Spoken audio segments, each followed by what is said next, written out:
शरीर छोड़ने के बाद आत्मा कहाँ जाती है, ये आत्मा की कोटि पर भी निर्भर है।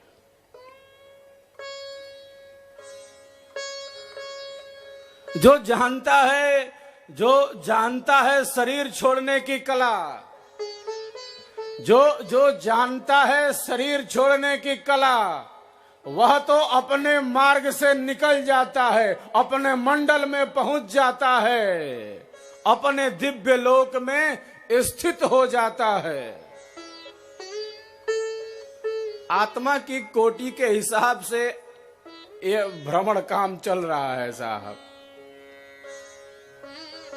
सामान्यतः प्रायः जिसे मैं कहूं, जब शरीर छूट जाता है तो आत्मा कहाँ जाती है? अंतरिक्ष में जाती है। सबसे पहले अंतरिक्ष में जाएगी आत्मा। तस्मादात्मनः आकाशः संभूतः। अंतरिक्ष में, प्रथम अंतरिक्ष में। 3 लोक है ना? कितने लोक हैं? 3 गो लोक बा। एगो पृथ्वी के लोक बा, एगो अंतरिक्ष के लोक बा, आ एगो बा दिवलोक, द्यौलोक।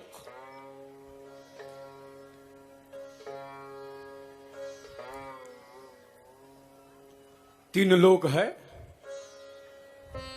गायत्री मंत्र में पहले है ओम भू भुवः स्वः। पृथ्वी, अंतरिक्ष और द्यौलोक है, जिसे हम दिवलोक भी कहते हैं। शांति पाठ में पहले द्यौ शांति मही शांति। पहले जो आत्मा है वो कहां जाती है?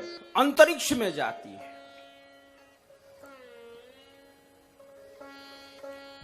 भ्रमण करती है अंतरिक्ष में। अनेक आत्माओं को शरीर धारण करने में समय लग जाता है। ईश्वरीय विधान से सारी चीजें संचालित होती हैं।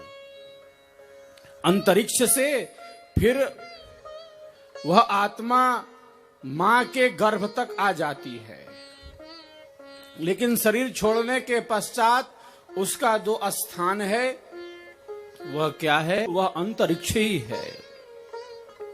उसके बाद वह आत्मा वायु के संपर्क में आएगी। वायु में आएगी वह आत्मा। वायु से फिर अग्नि है,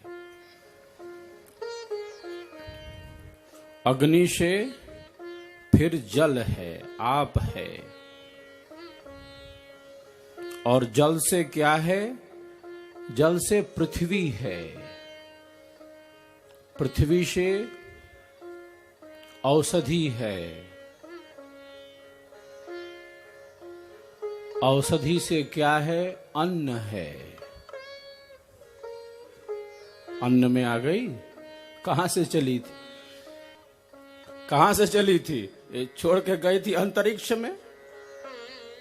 अंतरिक्ष से वायु, अग्नि, जल, पृथ्वी, औषधि, फिर अन्न, और फिर पुरुष के अन्न के द्वारा पुरुष के शरीर में आ गई।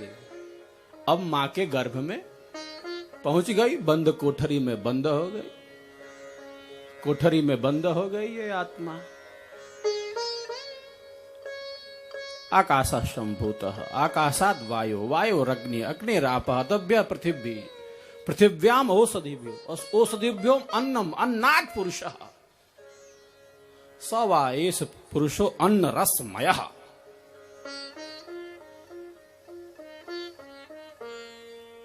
यही क्रम है साहब।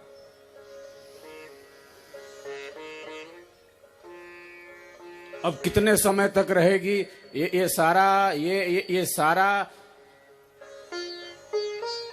ईश्वरीय इच्छा पर निर्भर है, आत्मा के कर्मों पर निर्भर है। अनेक तो भटकते रह जाते हैं, शरीर की तलाश में रहते हैं। आत्मा को शरीर की तलाश है।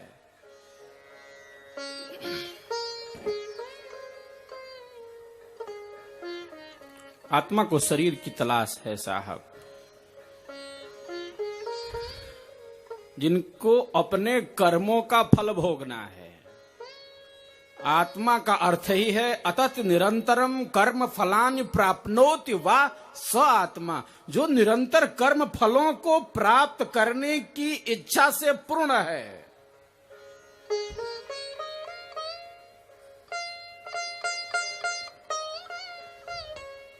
आत्मा को अनुभव चाहिए, वो अनुभव चाहिए आत्मा को। अनुभव से हीन आत्मा नहीं हो सकती साहब।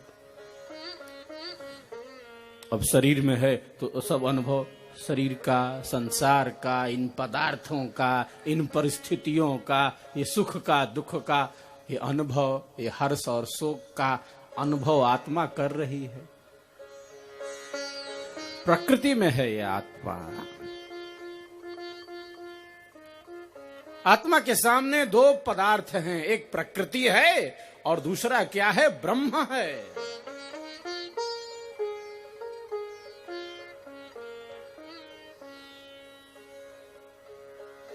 जो रास्ता जानता है, जो रास्ता जानता है, जिसने प्रकृति से परे की छलांग लगा ली है, जो विहंगम योग की उच्च कोटि का साधक है, जिसके ऊपर सदगुरु की कृपा है, उसको अंतरिक्ष में नहीं भटकना है साहब। वो तो अपने आनंद धाम में चला जाता है। तो क्या शरीर देखे खोजे के? ऐसी अनेक आत्माएं हैं सदगुरु की कृपा के आधार से अपने मंडल में प्रतिष्ठित हुई है, स्वलोक में, जहां से पुनरावृत्ति नहीं है।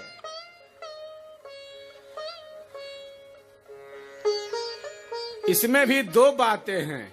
हाँ, पुनरावृत्ति है और पुनरावृत्ति नहीं भी है। हाँ, ये दोनों बात है। लौटना भी है और लौटना नहीं भी है। ये सब आत्मा की कोटि पर भी निर्भर है। वहां भी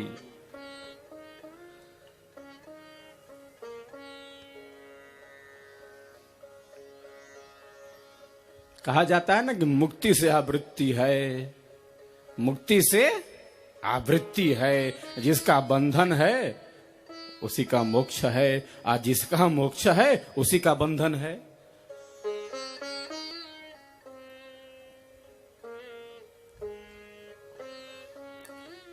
इसीलिए आत्माएं इस संसार सागर में है। हंसा हंसा तू तो सबल था, हल्की अपनी चाल, रंग कुरंगे रंगिया और किया लगवार, और किया लगवार। तू सबल था। सबल का अर्थ है प्रकृति से परे था, प्रकृति से भिन्न था, सनात था, परम आनंद के साथ था, और आ गया अब इस भौतिक जगत में, संसार में, इस मृत्यु लोक में। तो जिस प्रकार से आया है उसी प्रकार से जाएगा। जिस प्रकार से सूक्ष्मता से स्थूलता को प्राप्त किया है, पुनः स्थूलता से सूक्ष्मता की तरफ बढ़ना है, सूक्ष्मता की तरफ बढ़ना है। झीन आय झीना चलो, मनव त्याग संयोग, क्रमशः सूक्ष्म हो रहो, अग्र गमन गति योग, अग्र गमन गति योग। एक और जिज्ञासा थी इसी से संबंधित, जिसमें यह पूछा गया है कि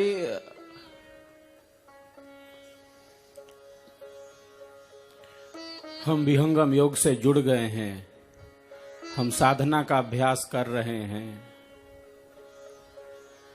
शरीर छूट गया, किस योनि में जाएंगे?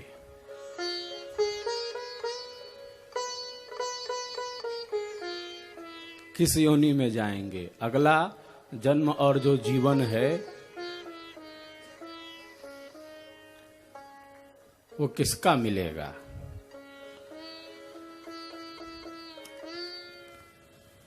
यह जिज्ञासा आई है।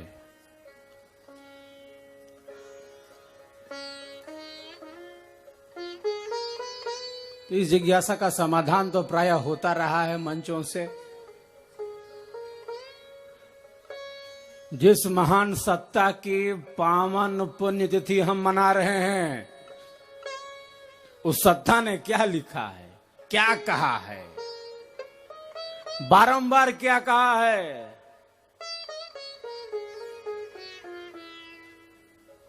कहा है कि सद्गुरु का संबंध केवल इस जन्म और जीवन से नहीं है, सद्गुरु का जो संबंध है वो जन्म जन्मांतरों का संबंध है। साहब, आपका शरीर छूट गया, अरे साहब आपके ऊपर बीज पड़ गया है, ये वृक्ष तो बनेगा ही, वृक्ष बने बिना रुकने वाला नहीं है ये बीज। ये बीज स्वर वेद का, सद्गुरु के ज्ञान का, सत्संग का बीज पड़ गया है। क्या कहते हैं सद्गुरुदेव स्वामी जी ने, क्या कहा है, स्वरवेद की क्या वाणी है। विहंगम योग का साधक जो सेवा सत्संग और साधना में है, जिसके ऊपर सद्गुरु देव का बीज पड़ गया है, जो स्वर वेद के ज्ञान से जुड़ा है, शरीर छूट जाए, छूट जाता है, एक जन्म दो जन्म में करत योग अभ्यास, उसे पुनः मानव का ही चोला मिलता है, मानव का ही शरीर मिलता है।